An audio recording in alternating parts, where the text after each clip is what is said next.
श्री रामचरितमानस को देखने के लिए मनस चक्षुओं की आवश्यकता है। सुन शुभ कथा भवानी रामचरित मानस विमल,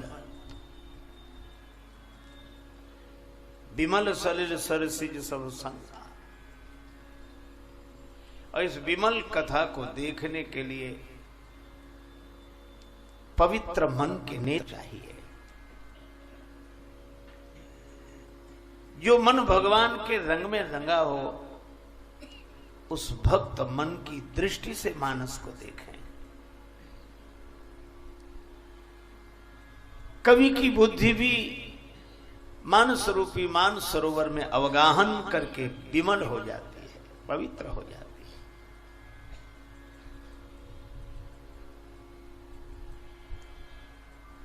यह पूज्य भाई श्री के स्मृति में बना ट्रस्ट स्थापित विद्यालय प्रज्ञा चक्षु बालक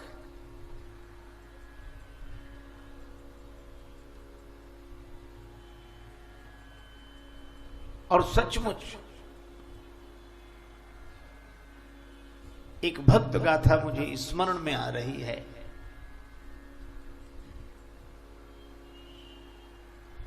पुराना बिहार अब तो झारखंड हो गया है, हजारीबाग जिले की घटना है। वहां ईश्वरी नाम का एक गांव, उस गांव में एक बालक का जन्म हुआ। परिवार वाले श्रद्धालु भक्त, परिवार वालों ने बालक का नाम रखा राम टहल पांडे, श्री राम टहल पांडे। जन्मोत्सव मनाया गया, लेकिन काल की गति समझ में नहीं आती। पल से पल में क्या हो जाए पता नहीं तकदीर का, गति ब्रह्मा की टरे न टारे अजब खेल रघुवीर का। गति ब्रह्मा की टरे न टारे अजब खेल रघुवीर का। पल से पल में क्या हो जाए, पल से पल में क्या हो जाए पता नहीं तकदीर का, गति ब्रह्मा की टरे न टारे अजब खेल रघुवीर का। गति ब्रह्मा की टरे न टारे अजब खेल रघुवीर का। बालक बड़ा हुआ, पर कुछ ही दिन बाद उसके माता पिता का देहांत हो गया। नन्हे से बालक का पालन पोषण इनके बड़े भाई और भाभी ने किया।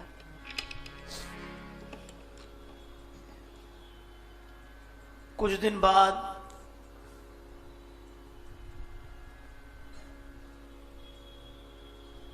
इनके बड़े भाई का भी किसी कारण अचानक देहांत हो गया।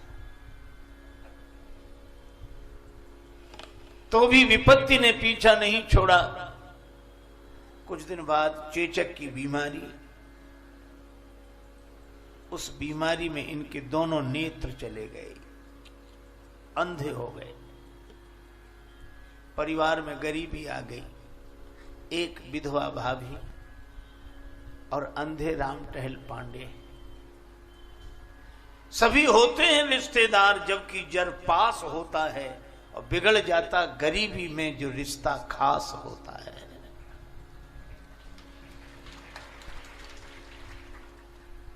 कोई नहीं, लेकिन कोई बात नहीं। मेरी बिटेर सुन लो धनुवान के धरैया, मेरी बिटेर सुन लो धनुवान के धरैया, सुन लो धनुवान के धरैया। मेरी बिटेर सुन लो धनुवान के धरैया, मेरी बिटेर सुन लो धनुवान के धरैया। सिर भार मेरा हर सिर भार मेरा हर लो भूभार के हरैया सिर भार मेरा हर लो भूभार के हरैया सिर भार मेरा हर लो भूभार के हरैया तूफान उठ रहे प्रतिकूलता के काफी तूफान उठ रहे हैं प्रतिकूलता के काफी आके समान राघव मझधार में नैया आके संभालो राघव मझधार में नैया आके संभालो राघव मझधार में नैया आके संभालो राघव मझधार में भरैया इसका नहीं है कोई जो पड़ गया अकेला जिसका नहीं है कोई जो पड़ गया अकेला उस दीन के सहारे तुम हो भरत के भैया उस दीन के सहारे तुम हो भरत के भैया उस दीन के सहारे तुम हो भरत के भैया उस दीन के सहारे तुम हो भरत के भैया राजेश का तो संबल श्री राम बस यही है राजेश का तो संबल श्री राम बस यही है रघुवर पिता है मेरे श्री जानकी की मैया रघुवीर पिता है मेरे श्री जानकी की मैया रघुवर पिता है मेरे श्री जानकी की मैया रघुवर पिता है मेरे श्री जानकी की मैया राम टहल पांडे भगवान के भरोसे आनंद में रहते हैं। विधवा भाभी भिक्षा कर लेती, किसी तरह राम टहल पांडे का और भाभी का पेट भरता, फटे पुराने कपड़ों में गुजर करते।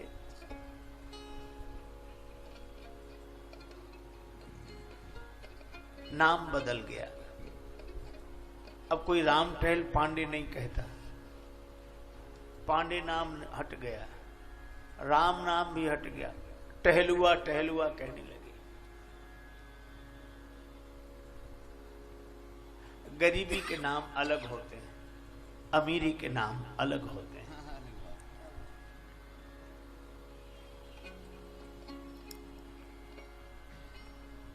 लेकिन इस बालक की एक विचित्र बात, इसको भगवत कथा सुनने की लगन लगी। दिखाई तो नहीं देता था, लेकिन एक ही व्यसन, आशा वसन व्यसन यह नहीं, रघुपति चरित हो ही तां सुनहि। राम जी की कथा जहां होती जरूर जाते सुनने, श्रीमद् भागवत की कथा होती सुनने जाते। एक बार इनके गांव में ही भागवत कथा हुई, पुलकित होते रहते, रोमांचित होते, अश्रु आते, हृदय भाव से भर जाता। 7वें दिन भागवत कथा कहकर व्यास जी विदा होने लगे। राम टहल पांडे किसी से पता पूछकर दीवाल पकड़कर सहारा लेते हुए व्यास जी के पास पहुंच गए और व्यास जी के चरणों में सिर रखकर बोले, बाबा मुझे दिखाई नहीं देता, लेकिन आप हाथ पकड़ा दिया कर, मैं सेवा कर दिया करूंगा, आपके शरीर में तेल लगा दिया करूंगा, आप दे दिया करो, हम कपड़े धो दिया करें, पर मेरी एक ही लालसा है कि आपके मुख से होने वाली कथा सुनता रहूं, भगवान की कथा सुनता रहूं।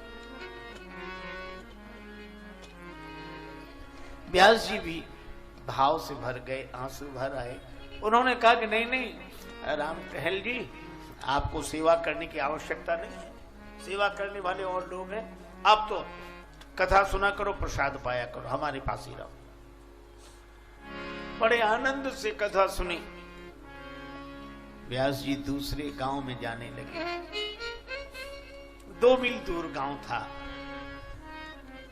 राम टहल पांडे बोले मैं वहां भी, हाँ जाते, कथा सुनकर लौटते, बड़े आनंद से भरे, भगवान के भाव से भरे। और मैं आपको एक बात बता दूं, जो भाव से भरा होता है उसके जीवन में अभाव नहीं होता।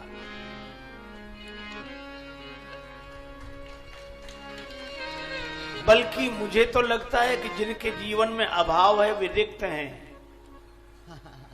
अभाव है वे रिक्त हैं। पर कई बार लोग पूछते हैं कि कितना मिल जाता है। एक आदमी कह रहा था, एक हंसी की बात आपको बताऊं, वो कह रहा था कि पुराने जमाने में नौकरी होती थी। तो हमने कहा नौकरी का अर्थ का एक आदमी करे और 9 बैठे बैठे खाएं, इतना उस एक आदमी को मिल जाए तो नौकरी होती थी। जमाना बदला, महंगाई बढ़ी तो चाकरी हो गई। मतलब एक करे और 4 खाएं। हमें बड़ी अच्छी बात लगी और बोला एक बात और है महाराज। हमने क्या बोले, अब चाकरी भी गई। बोले फिर? बोले अब तो उतना ही मिलता है जिसमें केवल तनख्वाह है, बस तनख्वाह है, तन ही खा सकता है। तो हमको बड़ी हंसी आई। हमने वाह भाई बड़ी अच्छी व्याख्या की। हम कहा इसमें एक बात हमारी जोड़ लो। बोले बोलो। हमने कहा अब तनख्वाह भी गई, अब हमने कहा अब तो उतना ही मिलता है, वेतन।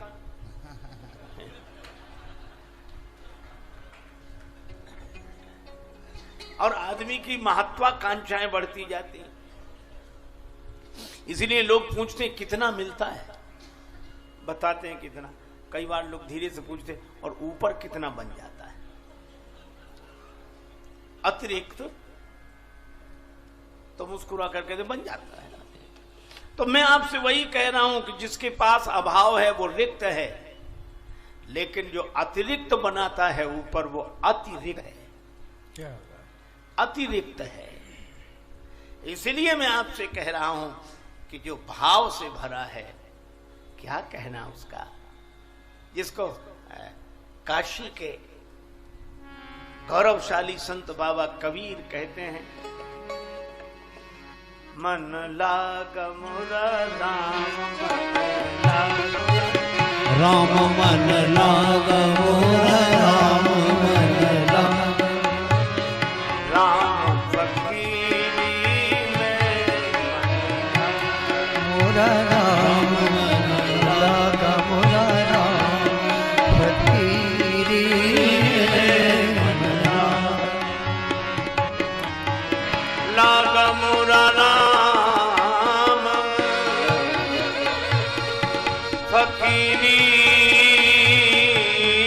में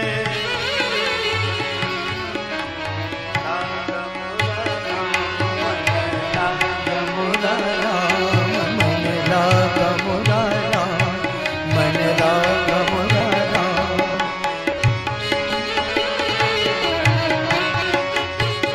जो सुख पाया राम भजन में, जो सुख पाया राम भजन में सो सुख नाही अमीरी में। मोरा राम मन लाग मोरा राम मोरा राम मन लाग मोरा राम फकीरी में मन लाग मोरा राम मन लाग मोरा राम फकीरी में मन लाग सामान कितना मिला? हाथ में तू भी, कांधे पे झोली, और साम्राज्य कितना? चारों दिशा जगीरी में लाग मोरा राम मन लाग मोरा राम मन फकीरी में मन लाग मोरा राम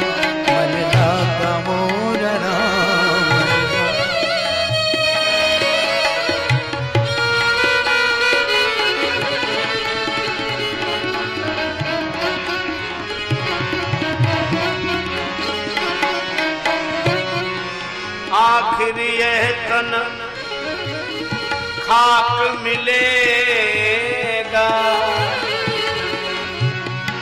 आखिर यह तन खाक मिलेगा। कहा फिरत मगरूरी में, लागा मोरा राम, लागा मोरा राम, फकीरी में मन लागा मोरा राम, मन फकीरी में मन लागा मोरा राम, मन लागा मोरा राम, मन लागा।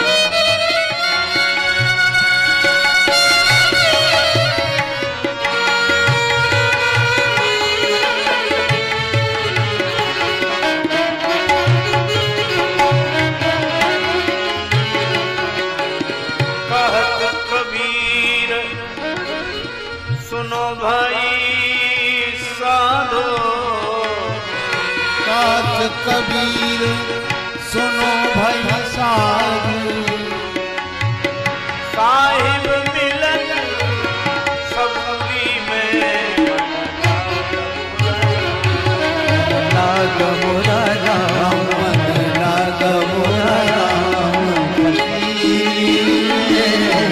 लाग मोरा राम, मन लाग मोरा राम, मन फकीर में मन लाग मोरा राम, मन। देखो भाई, ये इन महापुरुषों के गाए हुए अनुभव सिद्ध गीत हैं, जिनके जीवन में बाह्य दृष्टि से अभाव ही अभाव था। देखो, भिखारी और साधु में ज्यादा अंतर नहीं, बाहर से एक जैसे ही दिखते हैं। भिखारी के पास भी कुछ नहीं और साधु के पास भी कुछ नहीं, लेकिन एक अंतर है, भिखारी के जीवन में बाहरी चीजों का अभाव है और साधु के जीवन में भी बाहरी चीजों का अभाव है, लेकिन भिखारी के मन में बाहरी अभाव का भाव है, पर साधु के मन में बाहरी चीजों के अभाव का भाव नहीं। मन में अभाव नहीं, मन में तो भगवान का भाव है। इसलिए भिखारी को अगर कोई भिक्षा देता है, भिखारी को कोई वस्तु देता है तो देने वाले की कृपा है, पर संत को कोई कुछ देता है, ये संत की कृपा है कि उसकी भिक्षा स्वीकार कर ले। इसीलिए वो बड़ा प्रसिद्ध गीत,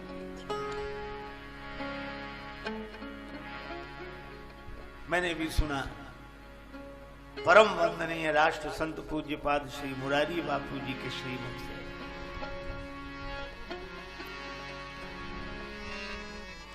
बहवह रे बहवह रे बहवह, बहवह रे बहवह रे बहवह, बहवह रे मौज फकीरा दी, बहवह रे मौज फकीरा दी, बहवह रे मौज फकीरा, बहवह रे बहवह,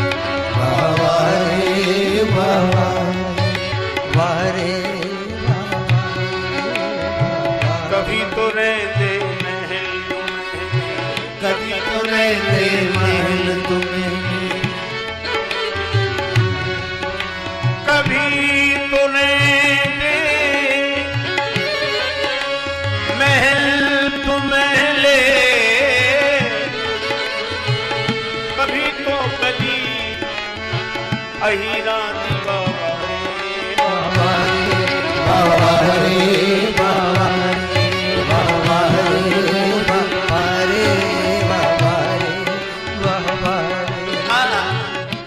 कभी तो बड़े बड़े महल महलों में रहे, अब कभी दूध बेचने वाले वाले ग्वालों की गली में बाजार में जाए और कभी तो ओढ़े शाल शाल, कभी तो ओढ़े शाल दुशाल, कभी तो ओढ़े शाल दुशाल। एक महात्मा वृक्ष के नीचे सो रहे हैं, शरीर पर कोई वस्त्र नहीं। सर्दी के दिन राजा साहब निकले, अपना कीमती शाल सोते हुए संत को उड़ा दिया। संत के मुख से निकला, खुश रहो बेटा, तुम ऐसे ही करते रहो जिंदगी भर। पीछे से चोर आया, संत के शरीर पर इतना कीमती शाल, उसने कोना पकड़ा और शाल लेकर भागा। महात्मा हंसकर बोले, खुश रहो बेटा, तुम ऐसे ही करते रहो जिंदगी भर।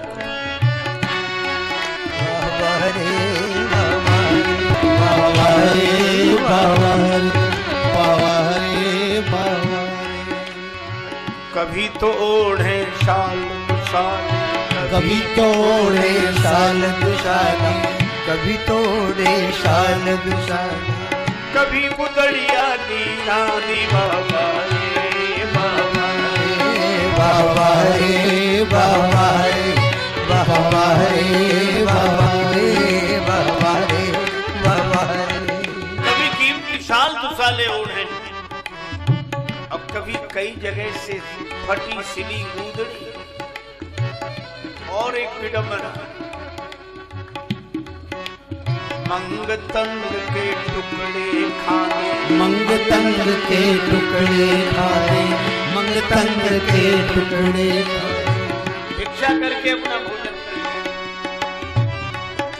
लेकिन मस्ती कैसी, उस अभाव का भाव नहीं, बस मस्ती। मंगतंग के टुकड़े खाने, मंगतंग के टुकड़े खाए, मंगतंग के टुकड़े खाने। चाल चले हैं अमीरा दी बाबा रे बाबा रे बाबा रे बाबा रे मौज फकीरा दी बाबा रे मौज फकीरा दी बाबा रे मौज फकीरा बाबा रे। हर हाल में खुश रहना। एक महात्मा कहते थे, कोई हमसे सीख जाए। सचमुच क्या कहना, हमेशा भगवान की वार्ता में, हमेशा भगवान के चिंतन में, भगवान के भाव में। इसलिए अभाव का भाव उनके हृदय में नहीं। राम टहल पांडे के जीवन में अभाव ही अभाव, लेकिन वे भगवान के भाव में डूब कर रहते। भाभी रोज भोजन बना देती और वही रोटी अचार बांध लेते अपने गमछे में, पैदल पैदल जाते, कथा सुनते। दोपहर को जब श्रीमद् भागवत कथा का विराम होता, वहीं रोटी पा लेते, फिर कथा सुनते, शाम को लौटते। ऐसे जैसे कितना बड़ा धन मिल गया हो। पायो जी मैंने राम रतन धन पायो, खर्चे न कूटे कोई चोर न लूटे, दिन दिन बढ़त सबा। बड़े आनंद में एक दिन बरसात होने लगी, बादल गरजने लगे। अली उमड़ घन घुमड़ आए, अली उमड़ घुमड़ घन आए, अली उमड़ घुमड़ घन आए, अली उमड़ घुमड़ घन आए।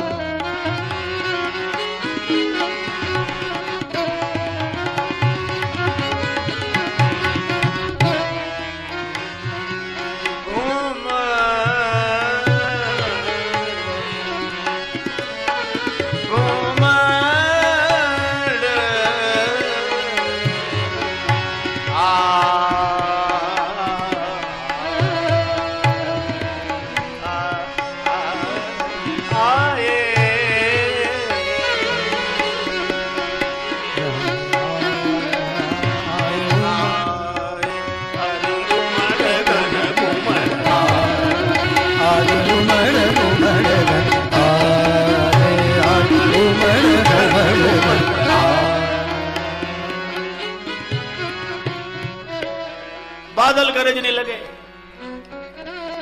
बरसात होने लगी, बिजली चमके।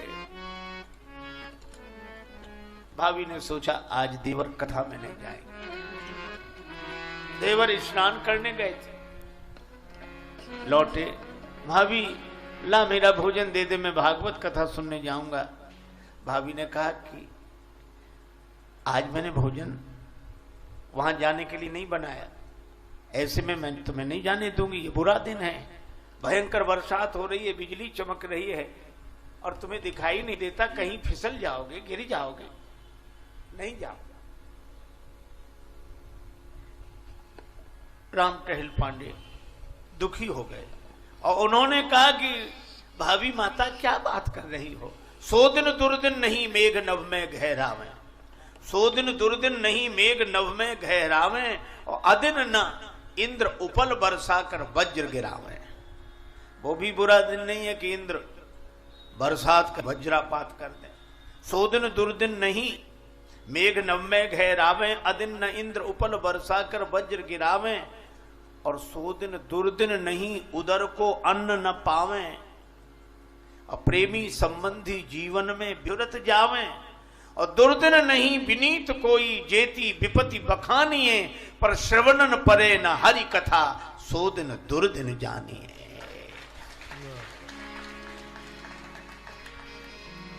कह हनुमंत विपति प्रभु सोई, हनुमंत विपति प्रभु सोई, जब तव सुमिरन भजन न होई, जब तब सुमिरन भजन न होई। भगवान की कथा कानों में न पड़े वही बुरा दिन है। बस राम टहल पांडे ने लकड़ी उठाई, बिना भोजन के ही उसी आवेश में चल दिया। ऊपर से बादल तड़ तड़ तड़ तड़ तड़, बरसात हो रही है, बिजली चमक रही है, लेकिन बिना किसी की परवाह किए सीताराम राधे श्याम कहते बढ़ जा रहे हैं। ईश्वरी गांव से चले, दूसरा गांव कुछ दूरी पर था, पर आज देर हो गई थी, जल्दी जल्दी जल्दी जा रही वर्षा, मार्ग में बाधक थी, फिर भी बढ़ते जाते। तो गांव आने के लगभग 1 फरलांग पहले ही उन्हें लगा कि गांव आ गया है। सड़क से नीचे उतर गए और थोड़ा आगे बढ़े, उस जंगल, अब रास्ता न सूझे इधर उधर, तो थोड़ा आगे बढ़े। संयोग की बात, उस जंगल में एक कुआं, और कुएं का घाट तो बना नहीं था, चबूतरा बना नहीं था, समतल भूमि पर था। आगे बढ़ते गए, उस कुएं में गिर गए, अंधा कुआं, पानी नहीं, बड़ी गहराई में गिरे। अब क्या करें, ऊपर से बिजली चमक रही, बादल गरज रहे, वर्षा हो रही, और ये इस कुएं में गिर गए। यहाँ कौन सुनेगा, जंगल में हैं हम। पहली बार राम टहल पांडे ने भगवान से प्रार्थना की कि प्रभु मैंने आज तक आपसे कोई शिकायत नहीं की, मातु पिता बर बंधु लियो, मातु पिता बर बंधु लियो, दुख घोर दियो सब ही सुख छीनो। मेरे माता पिता बिछुड़ गए, मैंने शिकायत नहीं की, मेरा बड़ा भाई बिछुड़ गया, मैंने शिकायत नहीं की, इतने दुख मिले, मैंने शिकायत नहीं की, और ताऊ पे तोष न देव तुम्हें, जग में अंधरो आँखियां न शौकीन हो।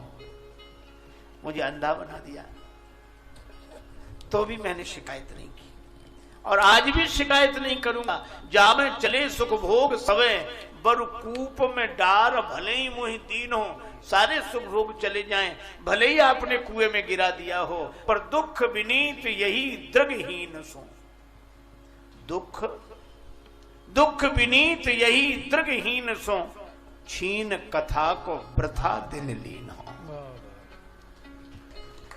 कथा का दिन भी छुड़ा लिया। मैं आपके गुण सुनना चाहता हूं, कथा से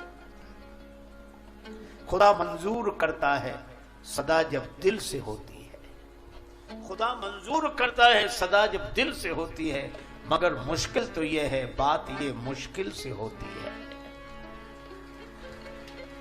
पुकारा भगवान को, भगवान प्रकट हो गए और कुएं के ऊपर खड़े हो। अरे राम टहल पांडे जी, यहां कैसे गिर गए? वहां कथा शुरू नहीं हुई। भैया कथा तो शुरू हो गई हुई, समय बहुत हो गया, अब मैं ही लेट हो गया। नहीं नहीं नहीं, अभी कथा शुरू नहीं हुई। व्यास जी का स्वास्थ्य खराब है, थोड़ी देर में ही होगी कथा शुरू। अरे भैया, तो हमें लगता है कि हमारे लिए कथा रुक गई। एक काम करो, हमें निकाल लो, गांव वालों को बुलाओ, रस्सी ले आओ, मैं तो कुएं में पड़ा हूं। भगवान बोले कुआं नहीं है, गड्ढा है। अरे भैया गड्ढा नहीं, बहुत गहरा है। नहीं, गड्ढा है, तुम्हें दिखाई नहीं देता इसलिए कुआं लग रहा होगा। मैं ही तुम्हें हाथ पकड़ के निकाल लेता हूं। लो पकड़ो मेरा हाथ। भगवान ने हाथ डाला। राम टहल पांडे बोले, प्रभु मैं तो अंधा आदमी हूं, मुझे दिखाई नहीं देता कि आपका हाथ कहां है,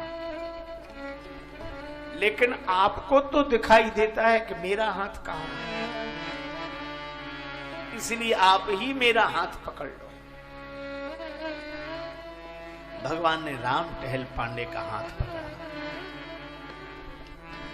बाहर निकाल दिया। अरे भक्त या कूपित निवल न मोह विचार, केते जन्म भवकूप से मैंने लिए उबार। भवकूप से पार करने वाला जब उबारे तो कुआ क्या है। भगवान हाथ पकड़े थे, बाहर निकले, हाथ छुड़ाने तो राम टहल पांडे ने दूसरा हाथ भी पकड़ लिया। अब तो मुझे लगता है कि आप भगवान हो, भगवान हो। नहीं नहीं नहीं, भगवान नहीं, मैं तो श्रोताओं को बुलाने जा रहा हूं। राम टहल पांडे भी संत सूरदास जी की तरह कहते हैं, बाह छुड़ाए जात हो निवल जान के मोह, और हृदय से जब जाओगे मर्द बदूंगो तो है। भगवान ने जाते जाते कहा, ये पुष्प ले चढ़ा देना कथा में। राम टहल पांडे बोले, फिर तो व्यास जी मुझसे रोज फूल मांगेंगे, मैं कहां से लाऊंगा, अंधा आदमी। तुम चिंता मत करो, जब तुम कथा में पहुंचोगे तुम्हारे हाथ में फूल अपने आप आ जाया करेंगे।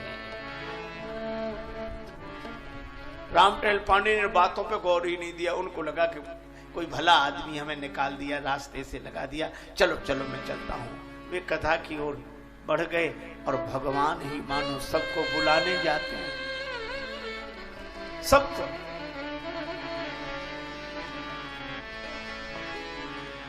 अति हरि कृपा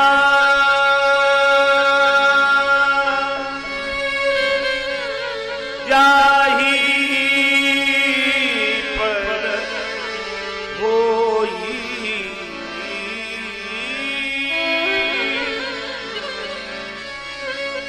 पावे यही मानद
भगवान सबको बुलाने चले गए।